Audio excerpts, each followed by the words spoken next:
Greetings, church friends. I'm Jim Hanna, a member here at Atlantic Avenue Church for approximately 20 years. I would like to take just a few minutes and share a testimony with you.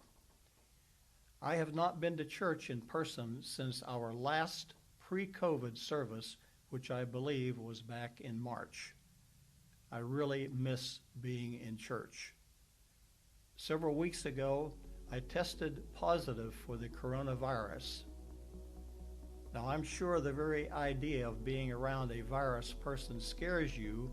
However, I have been released from quarantine by the state health nurse, and according to the Center for Disease Control, right now, today, I should be the safest guy in Franklin.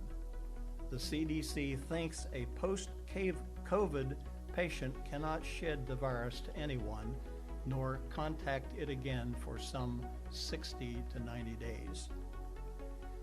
I went from not knowing anyone who had the virus or knowing anyone who knew anyone who had it to being one of only 67 people in all of Venango County that had it. Within 3 days, I became aware of 8 people within my realm of acquaintances that had it, 3 of whom were in the hospital. All of a sudden, this was very real. I don't know who I got it from, and I don't know who I gave it to.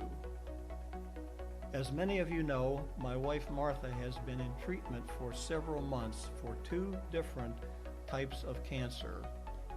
In consideration of her compromised health condition, we thought that we had been very careful not to expose her.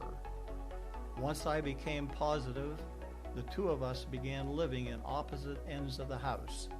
I think Martha actually enjoyed being away from me. We are so thankful that she tested negative and she was released from isolation just this past week. I am also thankful that, to my knowledge, no one else within our church contacted COVID. It is a very nasty disease.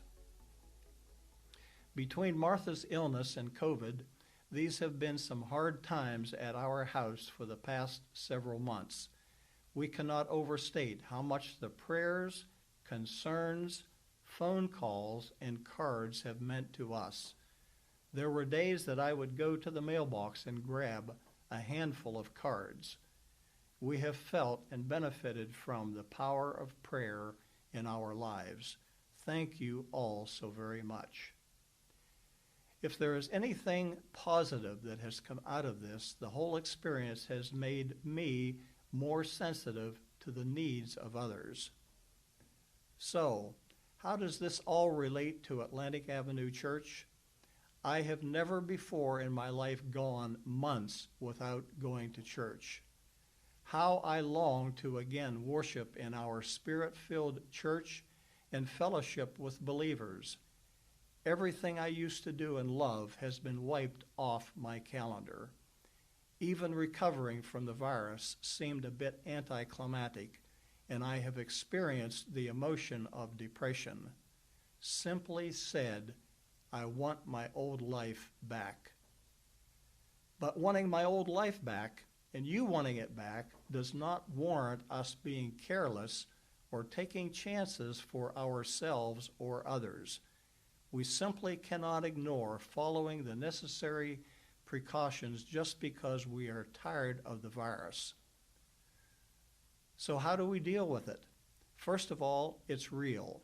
It's 185,000 deaths real. We can't make it political or act as if our rights are somehow being taken away by the restrictions. Without a doubt, this has been a terrible experience for our church. This is also the first occurrence of its kind within the lifetime of every church member. And think of this, our church staff are all dealing with this event for the first time in their lives, with minimal state government and church convention direction, as well as conflicting direction from both. Much of the safety practices that have been implemented have come from our own staff, and they have had to learn these from scratch. I know that these have been implemented only after diligent prayer for God's wisdom for them to know what to do.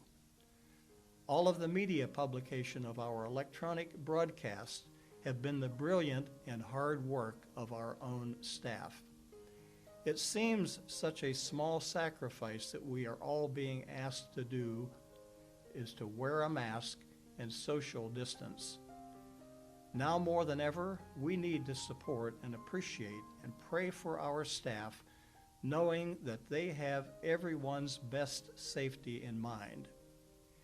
I know in speaking with different church members, some feel that the safety practices are entirely unnecessary, while yet others feel that even with the safety that is being exercised, it's still just too risky to attend church.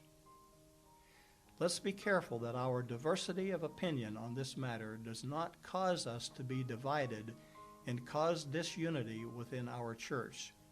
The Bible specifically instructs us to be in agreement on matters and to be of one accord. We need to pray for our church that we will stay strong and united and remain the beacon that it has always been within our community. Pray for your pastor that God would continue to give him strength during this difficult time. Thank you for listening. Thank you, church, for your support of Martha and me. We love you. Be safe.